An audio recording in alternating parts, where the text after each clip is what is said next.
Cricket പ്രേമികളുടെ ആവേശം വാനോളം ഉയർത്തി IPL-ലെ രണ്ട് മുൻനിര ടീമുകൾ നേർക്കുനേർ വന്നപ്പോൾ സ്റ്റേഡിയം ഒരു റൺമഴയ്ക്ക് സാക്ഷ്യം വഹിച്ചു. ടേബിളിലെ അവസാന സ്ഥാനക്കാരുടെ പോരാട്ടമായിരുന്നിട്ടും പോരാട്ട വീര്യത്തിൽ ആർക്കും കുറവുണ്ടായിരുന്നില്ല. ടോസ് നഷ്ടമായി ബാറ്റിംഗിനിറങ്ങിയ ചെന്നൈ സൂപ്പർ കിങ്സ് മലയാളി താരം സഞ്ജു സാംസണിന്റെയും യുവനിരയുടെയും കരുത്തിൽ 192 റൺസ് എന്ന വെല്ലുവിളി നിറഞ്ഞ സ്കോറാണ് KKR-ന് മുന്നിൽ വെച്ചത്. മത്സരത്തിന് മുന്നോടിയായി നടന്ന ടോസ് ഭാഗ്യം കൊൽക്കത്ത നൈറ്റ് റൈഡേഴ്സിനൊപ്പമായിരുന്നു. മുംബൈയിലെ പിച്ചിലെ മഞ്ഞുതുള്ളികളും രണ്ടാം ഇന്നിംഗ്സിലെ ബാറ്റിംഗ് എളുപ്പമാക്കുമെന്ന കണക്കുകൂട്ടലിൽ ക്യാപ്റ്റൻ ഫീൽഡിംഗ് തിരഞ്ഞെടുക്കുകയായിരുന്നു. കഴിഞ്ഞ മത്സരത്തിലെ ടീമിൽ ഒരു മാറ്റവുമായാണ് KKR എത്തിയത്. നവദീപ് സൈനിക്ക് പകരം സ്പെഷ്യലിസ്റ്റ് സ്പിന്നർ വരുൺ ചക്രവർത്തിയെ ഉൾപ്പെടുത്തിയത് ചെന്നൈയുടെ മധ്യനിരയെ പിടിച്ചുകെട്ടുക എന്ന ലക്ഷ്യത്തോടെയായിരുന്നു. എന്നാൽ ചെന്നൈ ടീമിൽ മാറ്റങ്ങളൊന്നും വരുത്താതെ മുൻ മത്സരങ്ങളിൽ വിജയിച്ച ടീമിനെ തന്നെ നിലനിർത്തി.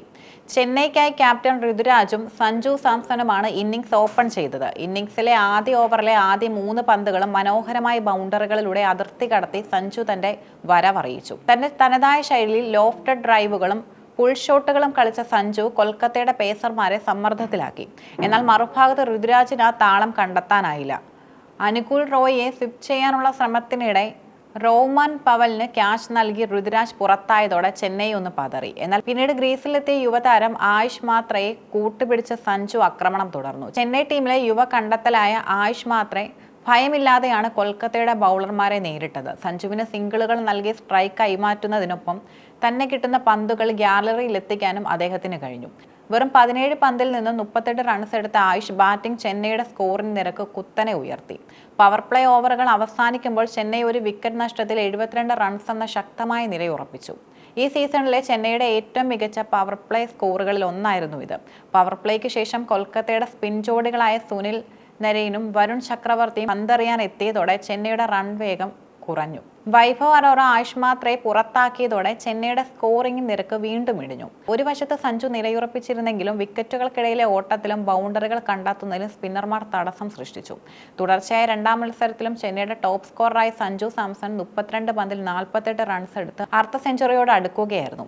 കാർത്തിക്കിനെതിരായ ഒരു സിക്സർ പായിച്ച് ആവേശമുയർത്തിയ സഞ്ജു തൊട്ടടുത്ത പന്തിൽ ക്ലീൻ ബൗൾട്ടായി മടങ്ങിയത് ആരാധകരെ നിരാശരാക്കി. ഒരു അർദ്ധ സെഞ്ചുറി അർഹിച്ചിരുന്ന ഇന്നിംഗ്സ് ആയിരുന്നു സഞ്ജുവിൻ്റേത്. സഞ്ജു പുറത്തായ ശേഷം ചെന്നൈയുടെ ഉത്തരവാദിത്തം ഡെവാൾഡിനും സർഫ്രാസിനുമായി. ബേബി എബി എന്നറിയപ്പെടുന്ന ഡെവാൾഡ് 29 പന്തിൽ 41 റൺസ് എടുത്ത് ചെന്നൈയെ 150 കടത്തി. സർഫ്രാസ് ഖാൻ പിന്തുണ നൽകിയെങ്കിലും കൊൽക്കത്ത ബൗളർമാർ കൃത്യമായി ലൈനിലും ലെങ്ത്തിലും പന്തെറിഞ്ഞ് വലിയ സ്കോറിലേക്ക് കുതിക്കുന്നതിൽ നിന്നും അവരെ തടഞ്ഞു. അവസാന ഓവറുകളിൽ തകർത്തടിയുമെന്ന് കരുതിയ ബ്രെവിസിനെ കാർത്തിക് ത്യാഗി മടക്കിയത് ചെന്നൈയുടെ 200 റൺസ് എന്ന മോഹത്തിന് തിരിച്ചടിയായി. അവസാന 5 ഓവറുകളിൽ കൊൽക്കത്ത ബൗളർമാർ കാഴ്ചവെച്ച പ്രകടനം എടുത്തു പറയേണ്ടതാണ്. കാർത്തിക് ത്യാഗി 2 നിർണായക വിക്കറ്റുകൾ വീഴ്ത്തി ചെന്നൈയുടെ നട്ടലൊടിച്ചു. സുനിൽ നരൈൻ തന്നെ 4 ഓവറിൽ മിതവ്യായത്തോടെ പന്തെറിഞ്ഞ് ഒരു വിക്കറ്റും സ്വന്തമാക്കി. അവസാന ഓവറുകളിൽ ക്രീസിലെത്തിയ ഹാർഡ് ഹീറ്റർ ശിവൻ ദുബൈക്കും ജാമി ഓവർട്ടണിനും കൊൽക്കത്തയുടെ ബൗളിംഗ് തന്ത്രങ്ങളെ മറികടക്കാനായില്ല. ഇതോടെ 20 ഓവറിൽ 5 വിക്കറ്റ് നഷ്ടത്തിൽ 192 റൺസ് എടുത്ത് ചെന്നൈ തങ്ങളുടെ പോരാട്ടം അവസാനിപ്പിച്ചു. ഈ മത്സരങ്ങളിൽ ചെന്നൈയുടെ ബാറ്റിംഗ് പ്രകടനത്തിൽ പോസിറ്റീവായ വശങ്ങളും പലതുണ്ട്.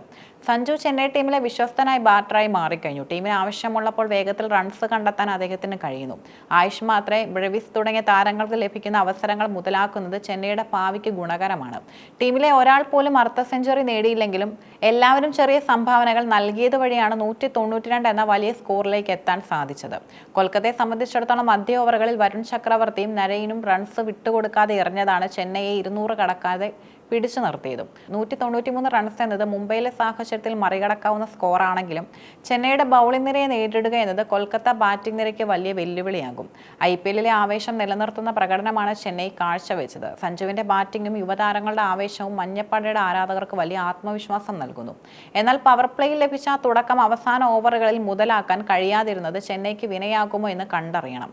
കൊൽക്കത്തയുടെ ശക്തമായ ബാറ്റിംഗ് നിരയും ചെന്നൈയുടെ തന്ത്രശാലികളായ ബൗളർമാരും തമ്മിലുള്ള പോരാട്ടമായിരിക്കും ഇനി രണ്ടാം ഇന്നിംഗ്സിൽ കാണാൻ പോകുന്നത്.